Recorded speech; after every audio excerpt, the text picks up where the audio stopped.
Então, mais uma vez aqui, dando prosseguimento sobre os Partas, nessa aula 7 veremos sobre a arte e cultura dos Partas. E eu trouxe aí como abertura um belíssimo relevo da próspera cidade de Palmira, na Síria, que servia como quase que uma confluência de várias rotas com o comércio do Mediterrâneo com o Oriente, né? Palmira talvez seja uma das maiores cidades mais esplendorosas do Oriente Próximo, na época dos partos dos romanos. Todos os adereços de uma mulher nobre, rica, né, do período, com os adereços típicos locais, os traços helenísticos bastante claros, helenísticos romanos. Ou seja, demonstrando também a fusão de elementos da arte helenística romana com os elementos locais, e os partas também vão se inserir nessa infusão. Eu vou. Deixa eu só considerar aqui, primeiro, antes de entrarmos sobre tese e fonte. Eu acredito que os partas, a dominação, como eu disse na aula passada, vem anteriormente de povos nômades, os pares que vem de uma tradição nômade-cita anterior, que tinha ascendido depois do que vai se desgarrar das dominações seleucidas e do reino Báctria no leste, no que os persas chamavam de Pártava. E isso foi de acordo com relatos de Estrabão, um líder desses partas, chamado Arsaces. Ele, que foi suposto ancestral de todos os assácidas da Pártia, ele ocupa Pártava e depois ele se revolta contra o sátrapa, o rei de Bactria, o Diódotos, e ele se torna independente depois dos Seleucidas, né? Isso o Strabão traz bastante claro, isso depois vai entrar na narrativa tradicional que temos da ascensão dos partas. O primeiro grande governante parta, depois que vai estabelecer o império, vai ser Mitrídates I, a gente viu isso na aula anterior, ocupam grande parte da Mesopotâmia e do Irã, a cidade Seleucia, dos principais do Império Seleucida, ao longo do Tigre, vai ser preservado, inclusive há relatos, Estrabão e outros falam que Mitrídates não chega inclusive nem a ocupar e ter militares partas na cidade. Tem uma tradição inclusive muito honrada de muitos governantes partas de preservar essa herança helênica, então muitos são referidos como os filhelenos, né, de preservar a cultura, escritas, práticos, costumes helênicos dos seleucidas. E de frente a Seleucia, eles vão então erguer uma outra cidade magnífica que vai ser Ctesifonte, né, na margem esquerda do Tigre, que vai vir de um acampamento militar de frente a Seleucia, dos partas, né, que vai ser praticamente um dos locais de residência da corte central maior dos partas. Então eu vou voltar aqui para essa ilustração. Temos uma figura aqui do que restou das ruínas, ainda mais bem preservadas, desse grande arco, que vai se tornar uma marca da arquitetura parta e depois sassânida e persa nos séculos posteriores. Esse grande arco chama Iwan, que a gente vai falar depois, da cidade de Ctesifonte, né, que vai ser erguida de frente aí a Seleucia, como a gente vê no mapa, um pouco ao sul do que é hoje Bagdá, né? E Seleucia continua como uma antiga, uma importante metrópole, né? O Mitrídates I, como eu falei, faz dela inclusive a casa da moeda seleucida com funcionários gregos, né? O Mitrídates I ele vai empregar uma série de moedas de sua autoria e atribui o título como filheleno para o benefício dos súditos helênicos dentro do seu império. As moedas cunhadas no seu reinado vai trazer um retrato realista do que era praticado na época dos Seleucidas. Inclusive, Mitrídates se atribui o título de grande rei, também reivindicando tradições aquemênidas passadas, né, como o Xaxá, o rei dos reis, né?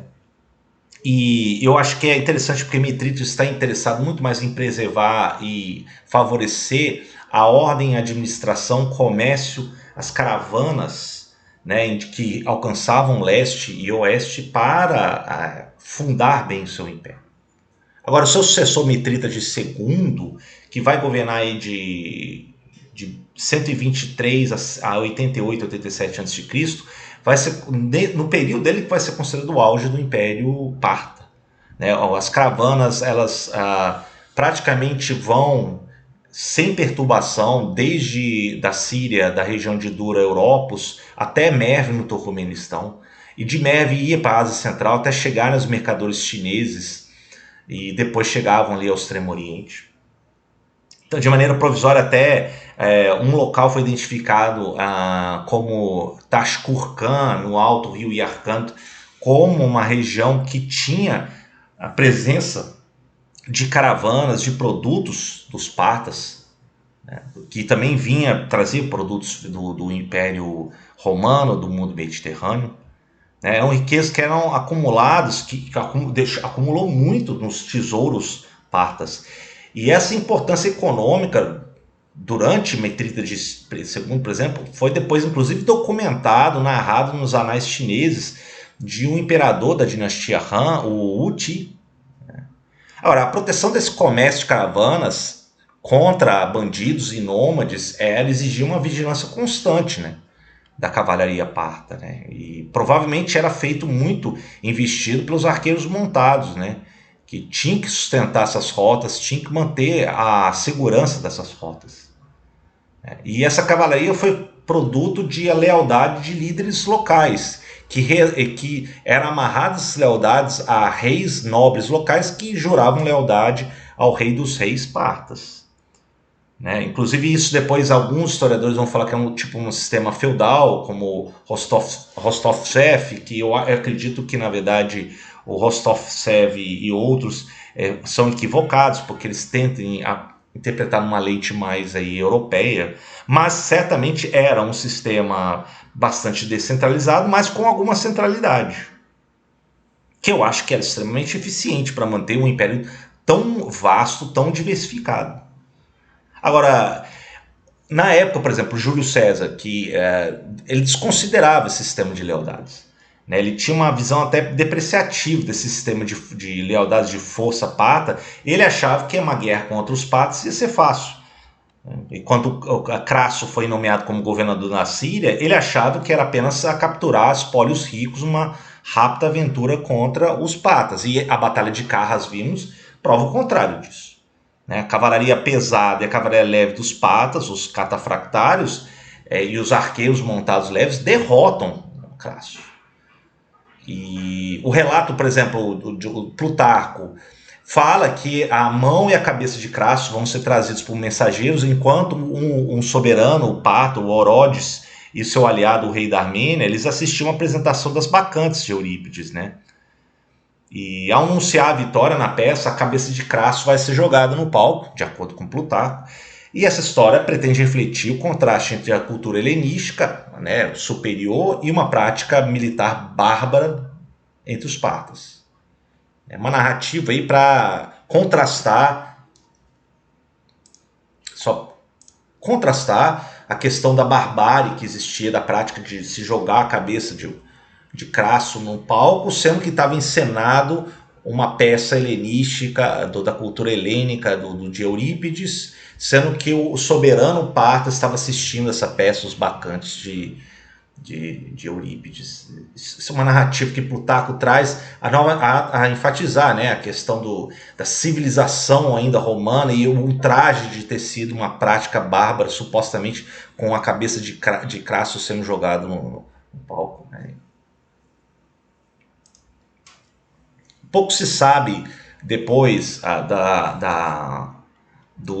de outras cidades, né? Grandes cidades. Haverá grandes cidades que vão ser fundadas pelos partos em outras partes, né? Mas isso é muito mais fragmentado. Tem indicações que existiam grandes assentamentos na região de Khuzestan, regiões no Fars, até na região antiga cidade, venerável cidade de X, no Azerbaijão, que muitas vezes é associada à lenda do Santo Graal. são consideradas fundações partas. Deixa eu voltar aqui. Bom, aqui temos a reconstrução, a fronte do portão maior, com características do Yuan, grande arco aqui, do Palácio Parta em Ashur. E esse Palácio Parta em Ashur, que é reconstruído, ele apresenta elementos que vai influenciar também a cultura sassânida depois, que vai reconstruir muito de Ctesifonte, né? Herdando a estrutura parta anterior. Essa fachada do Palácio de Ashur, por exemplo, é grande parte feita de estuque, com tiras de colunas e nichos emuderados, né? Que vai relacionar com as fachadas romanas, fachadas quase que de teatro, talvez de uma ideia de decoração simulada que vai caracterizar alguma delas, né? E eu acho que é isso que traduz muito da herança helenística retrabalhada no Oriente Próximo desse período. O tratamento dos elementos romanos em Ashur, ele vai ser muito mais plano e decorativo.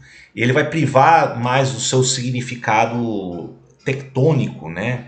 E esse empate, esse desenvolvimento pode ter sido também vindos das fachadas tradicionais da antiga Babilônia, né? Porque esse Palácio de Ashur, no seu esquema decorativo, as molduras e elementos semicirculares, eles produzem assentos verticais, enquanto os horizontais dividem a superfície em aparência de andares. Agora, o charme inevitável da fachada, ela se dá com os frisos cortados em estuque de gesso, né? Com fundos pintados em cores vivas, que não dá aqui para observar, baseados em quadrados e ciclos, e se destacam como rendas contra os rebaixos fundos de amarelo, vermelho escuro, preto, verde e vermelho luminoso. A fachada principal desse Palácio Parta em Ashur forma uma das 4 paredes de um pátio, e as outras paredes, as quais cada um com pequenos yuans, que eu estou falando aqui para vocês. Agora, além disso, eu acho que a figuração, a gente pega muito do questões da figuração das moedas que sobreviveram da época dos partas, né? E essas moedas dos partas, descendentes de Arsaces, vão fornecer uma sequência quase que ininterrupta de elementos pictóricos, retratos muitas vezes baseados, por exemplo, de protótipos helenísticos do período Seleucidas, né? O estilo das moedas, elas vão trazer esses elementos helenísticos nas linhas e pontos, de elementos figurativos bastante claros, como o perfil e etc. Por exemplo, tenho um exemplo aqui que é a moeda da época de Mitrídates I, que no verso tem retratado, né, o fundador da dinastia Arsaces segurando seu arco com claras inscrições gregas. As primeiras moedas partas atribuídas, por exemplo, a Mitrídates, mostram ele, o soberano sem barba, né, com características marcantes, nariz em bico, né, sobrancelha proeminente, olhos grandes, lábios curvos e o queixo forte, proeminente. As extremidades são bastante proeminentes, o gorro é semelhante ao que os citas usavam na época aquemênida e provavelmente também dos medos, né? Algo que você observa também na figura de Arsaces, você também encontra a roupagem dos medos bastante proeminente, né? Esse adereço na cabeça pode provavelmente remeter aos neo-elamitas, né, que eram usados também durante um período. E existe também alguns outros adereços debaixo do gorro, como um brinco, né, pequenos cachos que são visíveis embaixo, que provavelmente traz elementos locais, ao mesmo tempo que traz elementos helenísticos, como por exemplo a proeminência e os grandes olhos. E no reverso da moeda aparece uma figura deificada, talvez Arsaces, né, o herói simbólico dessa dinastia assácida, vestido em traje mediano, usando a mesma touca, né, retratado no anverso, sentado em um ófalos e segurando um arco. né? É o protótipo de figura que parece Apolo, né? O lendário ancestral dos Seleucidas, que aparecia no verso das moedas Seleucidas, né? Essas moedas de Mitrídates primeiro, depois vai dar uma série de início de série de outros retratos bastante mais realistas e características das moedas cunhadas ali em Seleucia, inclusive por funcionários gregos, como eu disse anteriormente, e que vai continuar depois do período dos partas. Outra moeda que eu trago aqui é de Mitrídates II, talvez o auge aí do poderio dos partas. E mostra o perfil do rei, com um perfil já bastante distinto, de uma longa barba, né? Um gorro alto. Aqui o gorro já está bastante decorado com filês de pérolas e joias, né? Uma grande estrela na lateral. E esse adorno vai se tornar uma insígnia real bastante usada por outros governantes durante o período parta posterior. Das várias inscrições de Mitrídates II vai arranjar em forma de quadrado no reverso, a mais característica vai ser aquela também referindo a Ásaces, aqui novamente segurando o arco, atribuído a Ásaces como ao rei dos reis, né, o título que ele pega dos Aquemênidas, o justo, o beneficente e o filho heleno. Né, novamente, os governantes partas reafirmando ser aí protetor dos valores helênicos. Aqui temos um contraste com uma figura já imagem frontal de Frates III, que também vai ser usado por Mitrídates III. As imagens começam a ser mais esquematizadas, né? Alguns tipos começam a ser um pouco mais desenvolvidos. Uma moeda de Frates, uma outra, mostra o rei sentado no trono voltado para a esquerda, a sua mão estendida sobre uma águia, enquanto ele segura um cetro com outra mão. E atrás dessa outra figura, que eu não tenho aqui, aparece uma figura feminina, né, atrás do rei, com uma vestimenta grega, caracterizada como a deusa da cidade helenística por sua coroa e o cetro alto. Com a mão direita, essa figura feminina coloca um diadema e uma coroa na cabeça do rei. Né? Olha os elementos helenísticos muito claros aí. E nessa representação, né, que eu estou falando, existe aí a representação da vitória de Frates, talvez sobre Seleucia. Isso é o primeiro tipo que vai marcar como tema eventos históricos e religiosos dos reinados de governantes partas. Em contraste com o estilo helenístico anteriormente, existe esse retrato frontal, por exemplo, usado muito também por Mitrídates III, que parece ser uma das mais antigas representações na época de Mitrídates III de um governante ainda vivo na época que a moeda foi projetada. Essa mudança de perfil para frontal implica uma mudança de imagem que vai se destinar a ser vista para aquele que deve exercer alguma influência sobre o observador ou até mesmo dominá-lo. Né? Embora a vista frontal não tenha sido frequentemente usado em outros momentos, ela aparece extensivamente em vários meios da arte parta, principalmente na pintura e na escultura.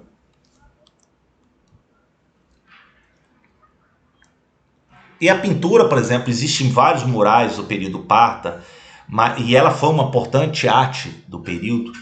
Né? Existe, por exemplo, algumas que remetem a pinturas que sobreviveram de antigos mosteiros budistas, que não se sabe se é parta ou sassânida, né? Mas existem fragmentos que manifestam uma tendência já grego-provinciana, com elementos no estilo romano mais simplificado. Né? Por exemplo, aqui temos relevos, pinturas murais de Dura-Europos, no Alto Frades, né, que tem características aí da arte romana, helenística, mas com elementos locais. Né? O olho é bastante renderizado frontalmente, indicando as cores fortes de uma cultura oriental e não aí helênica romana. Elementos também que vemos de pinturas murais, especialmente no que eram os templos, os santuários mitraicos, que eram homenagem a Mitras, como um caçador montado em desfile e que aparece também em muitos relevos na cidade de Palmira. Aqui você tem um dos outros retratos que provavelmente trazem como modelo anterior a arte palmirense, né? E a cabeça e a parte superior de Mitra é visto de uma maneira frontal, talvez retornando a tradições antigas do Oriente Próximo, né, que favoreciam aí uma visão mais de 3/4, que sugeria uma profundidade de corporeidade. E por assim vai. Eu acho que é interessante que esses elementos depois vão ser incorporados depois na arte sassânida seguinte. Os relevos, e aqui temos o do que sobreviveu de um dos relevos aqui no Khuzestão em Ize, em Hongi no Uruzi. Os temas profanos estão evidentes, né? Não é religioso, são temas já de vitórias militares, marcos políticos. Existe o elemento de uma certa imobilidade e rusticidade frente às esculturas aquemênidas anteriores, né? Isso contrasta com os relevos anteriores, como eu disse, figuras que são mais desajeitadamente dispostas, geralmente frontais, né? Os relevos que se vale dizer que talvez alguns relevos no Khuzestão de Mitrita de II ou de Kutasis II, né? Que pode ter sido esculpido por são bastante desintegrado, né, desgastado com o tempo, mas mostra aí o uso de uma mão de obra local não tão sofisticada como os elementos anteriores, né? Provavelmente escultores mais inexperientes e que provavelmente mostra uma desconexão de artistas e de uma tradição aquemênida anterior com a sofisticação de pinturas em outras partes aí do domínio dos partas, né? O fato é que sistemas profanos e políticos vão ser retomados com força o tema pelos sassânidas, tá? Que vai ser o nosso tema na próxima aula. Agora, em termos de escultura, os partas foram muito mais sofisticados. Eu mesmo cheguei a ver isso aqui em Teherã, essa impressionante figura de um cavaleiro, um nobre parta, que vem de um templo em Shami, na região de Elimais, no Khuzestão. Essa escultura parta é uma figura masculina de bronze, pouco maior que o tamanho natural, de ombros largos, vestindo trajes bastante significativos para a montaria, numa posição frontal, né, quase que exalando poder e imóvel, né, uma figura com pernas ligeiramente abertas, os pés revestidos com botas de feltro ou couro, servindo de base para as pernas colunares, que são alargadas por perneiras largas e soltas para a montaria. O resto do corpo é proporcionalmente pesado, né? O homem veste uma jaqueta com bordas lisas, provavelmente de couro, e essas bordas vão conduzir o olhar ao redor dos quadris e diagonalmente ao longo do tórax. Uma cintura acentua a cintura grossa, o pescoço é igualmente grosso, né, e colunar, então novamente fazendo aí o uso junto com as duas pernas como colunas. E em comparação à cabeça, ela provavelmente foi feita separado e não moldado localmente e é pequena para o corpo, né? Tem detalhes ricos como os olhos, sobrancelha, o bigode, a barba curta, e que foram posteriormente gravados. A data da escultura é indicada pela postura, como pelo estilo da figura, né? Uma pose frontal, atenuada apenas ligeiramente pelos pés, que provavelmente remete ao século II depois de Cristo, né? Isso indica provavelmente ligação com governantes kushanas ali no norte da Índia, onde a frontalidade é completa também, então mostra a influência disso, né? Mas existe aí, primeiro, uma mensagem poderosa, frontal, de um guerreiro, demonstrando aí a figura de um cavaleiro parta, né? A nos encarar. Eu acho que talvez seja uma das estátuas mais vigorosas da arte iraniana, que isso fique aí para nossa coleção separada para apreciação da arte iraniana. Essa figura que está no Museu Nacional do Irã em Teherã. Nada vai substituir a qualidade plástica das esculturas helênicas anteriormente, né? Então é um contraste muito significativo disso. Mas há elementos novos que vão começar a ser abordados aí na arte parta em diante. Outras obras de arte menores, né, surgem, a naturalidade de pequenas obras estilizadas em formas de alças, em formas de animal felino, uma pantera, um leopardo.